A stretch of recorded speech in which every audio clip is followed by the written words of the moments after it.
আমার রসুল মৃত্যুকালীন সময়ে আমাদেরকে শিক্ষা দিয়েছিলেন, ও আমার উম্মত, তোমরা জেনে নাও, আমি রসুলুল্লাহ দুনিয়ার মধ্যে থাকাকালীন সময়ে দুনিয়ার মধ্যে আমার সহযোদ্ধা যারা ছিল তাদের মধ্যে হযরত ওমর থেকে শুরু করে আমি সমগ্র সাহাবা একরাম যেভাবে আমাকে সহযোগিতার হাত বাড়াই দিয়েছিল, যেভাবে আমার দিন প্রচারে সহযোগিতা সাহায্য করেছিল, আমি প্রত্যেকের সাহায্যের প্রতিদান দুনিয়ার মধ্যে যেইভাবেই হোক আমি রসুলুল্লাহ শারীরিকভাবে হোক, মানসিকভাবে হোক, আর্থিক হোক অথবা জান্নাতের সার্টিফিকেট দিয়ে হোক, যেই কোনো একটা ওয়েতে আমি রসুলুল্লাহ আমার ওই উম্মতেগুলো আমি প্রতিদান হিসাবে দেওয়ার জন্য চেষ্টা করেছি।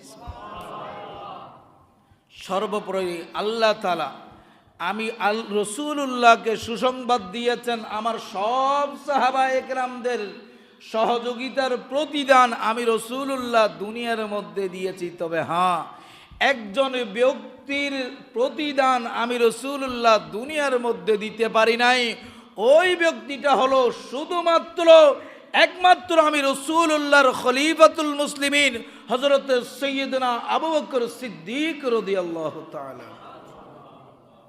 আমি সবার অবদান সহযোগিতার প্রতিদান আমি রসুলুল্লাহ দিয়ে দিয়েছি, তবে একজন ব্যক্তির প্রতিদান দিতে পারি নাই।